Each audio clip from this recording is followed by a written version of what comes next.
I've finally taken the plunge and bought myself a GoPro. I've been putting it off for years, but after seeing the specs of the Hero 8, it seemed like everything I wanted assembled into one little package. And I thought to myself, I can't be the only one who's been putting it off for so long. So if you're ready to take the leap to start making some ridiculously high quality content with something that you can squeeze into your back pocket, or you're simply thinking of upgrading your last generation GoPro, then hopefully this is the video for you.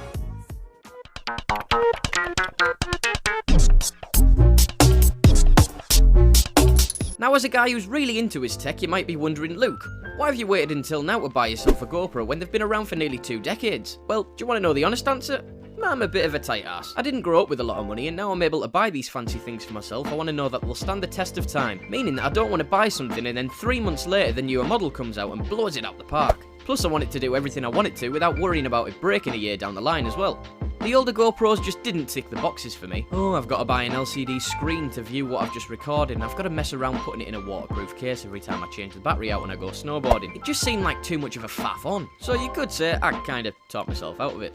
Since I started this channel, I've recorded pretty much everything on a mobile phone with a gimbal, with the exception of a few drone shots here and there. But I do that just because it's so convenient, and for the majority of the time it works perfectly. There are a few things I'd like to be able to alter on the Pixels camera, like the fact that it's not very good at recording the colour red under artificial light for whatever reason, and it lacks a wide angle lens, but apart from that I could quite happily continue making the videos that I have done in the past. The thing is though, I hit a few roadblocks when it came to capturing footage on my mobile recently, and it meant that a few videos that I've made over the past couple of months haven't been able to have that certain shot that I wanted, or I couldn't necessarily fit something in a frame because I've been filming in really close quarters. But right at the same time as these first world issues came to light, GoPro were releasing the latest and greatest Hero 8 Black, and when I looked into it, it seemed to solve all my problems. It records in 4K, only it's 60 frames per second rather than 30, which is better than what I'm currently recording on my phone. It has a super wide angle lens to make filming in those tight spots that little bit easier, a screen to watch all your footage back on and alter the settings, it's fully water resistant without a case, and just like any other GoPro, it has the ability to mount itself to pretty much anywhere, and that just opens up a whole new world of possibilities. It wasn't until the past couple of years I started noticing programs like the Grand 2 using them as the primary cameras. I mean, why would you want to lug around a 25 kilo piece of equipment and a man to carry it when you can squeeze the same kit into your pocket, right? So if the new GoPros are good enough for a multi-million-dollar production team, I'm fairly sure that they'll be good enough for me filming a track day in a 200-pound car or bombing down the side of a hill. This new Hero 8 has a pretty cool party piece. Remember me saying I use a gimbal when I record with my mobile? Well, if you don't know what that is, it basically takes out all the sharp movements that you inevitably make when you're walking around, making your videos look a little bit more cinematic and professional if used right. Well, you don't even have to bother with one of those with this magic little GoPro. I mean, yeah, of course they're going to try and sell you one as an accessory for pretty much the same price as the camera, the robbing bastards, but you really don't need one. It has a feature called Hypersmooth 2.0, and I won't bore you with the ins and outs of it, but all you need to know is that your videos with this turned on will come out looking as smooth as a dolphin's beak. If you want to see the difference between the older cameras and this new one with a Hypersmooth 2.0, there's plenty of comparisons, so I'll leave a link to a decent one down in the description. Anyway, enough of the chit chat, here's the bundle that I bought. If you look online, the average price of the Hero 8 by itself is about £379, but with some nifty timing and shopping around, I managed to get all of this during the Black Friday sales for £329. I say shopping around, I actually bought it directly from GoPro, so I didn't really go far. What do you get? Well, obviously the camera, as well as a spare battery and SD card. I also got a head strap attachment and a short selfie stick kind of thing which doubles up as a tripod, which is pretty cool. They wouldn't have been the first 2 attachments I'd have opted to buy, but if you put them in front of me, I almost certainly would have purchased them at some point. Included in the camera box, you've got a little helmet mount which you've probably seen before. It just sticks down with 3M tape. Once it's on, it's on. Apparently, if I remember right, I saved about £150 on all of this, so if you're not in a rush and you can wait until the next sale, you could save yourself quite a bit of hard-earned cash. However, the money that I saved ended up going towards a few more attachments, but they were the ones that I needed to film the things that I wanted to. One of those is a suction cup so I can put it onto the car, and the other one was a chest harness that I can use when I'm out on the bike. For all you beady-eyed viewers out there, yes, this chest harness isn't actually made by GoPro. Instead, it's an Amazon Basics harness. I thought I'd test it out and see if the Amazon accessories are any good, since they're less than half the price. If they aren't, then I'll just keep buying the GoPro ones. If they are, I'll save a load of money. So I'll probably end up making a separate video talking about these cheaper alternatives. I also bought an Amazon Basics case for everything to fit into. It does the job, but even though it's the large case, I still can't fit all 4 accessories in there. Getting started with this thing is really simple. Just take it out the box, pop the battery and SD card in, which you do like this, and just let it charge up. Like everything else in this world, you've got to download an app and connect your camera to it, but even that's a doddle to do. This just enables you to watch back the videos that you've recorded and look at the pictures that you've taken. You can download the content that you've created through the app too, but I find it's much quicker with an SD card reader, which you can pick up for about £5 to £20 depending on what phone you have. I spoke about this in my drone video, but if you haven't seen that, then basically a file that would take 2 minutes to download only takes 3 or 4 seconds to transfer via the wire connection on the card reader. The time soon adds up when you have 20 or 30 files recorded over the course of a day, so you might want to look into getting one if we haven't got one already. Once you're all connected, you're pretty much ready to go. Before you press record though, you might want to optimise your settings. The touchscreen makes this process 10 times easier rather than having to navigate your way through the menus with big chunky buttons. I personally have been using the highest resolution and frame rate, so 4K 60 FPS with the Hypersmooth 2.0 enabled, and a single battery lasted just over an hour and a half, which is 40 minutes longer than they say it will online.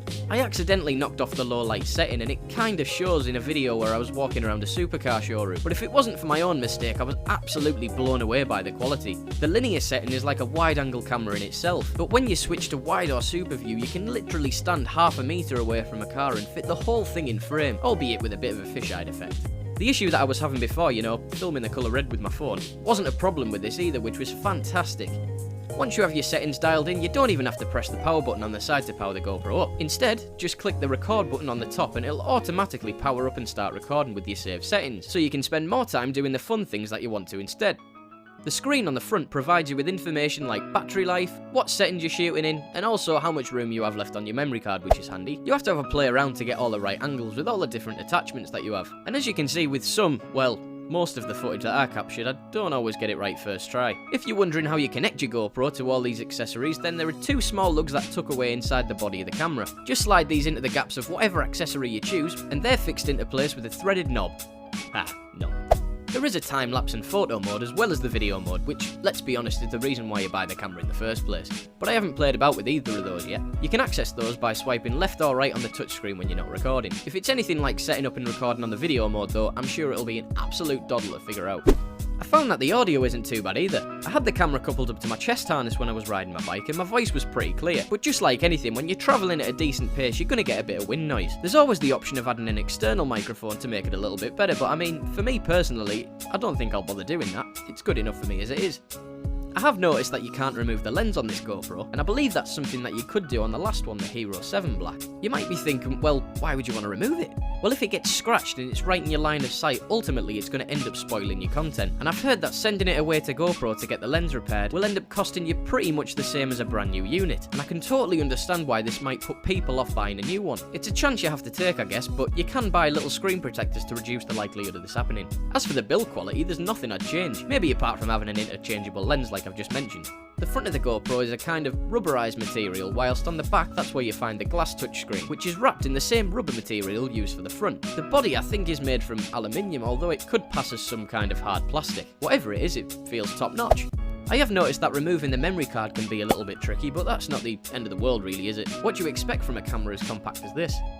So even though I haven't got much experience with these things, I'll give it a score anyway. Video quality, I'll give it a 10 out of 10. For the size of the thing, I can't fault it. The colours are really well defined and everything looks crisp. It actually makes your videos look better than real life.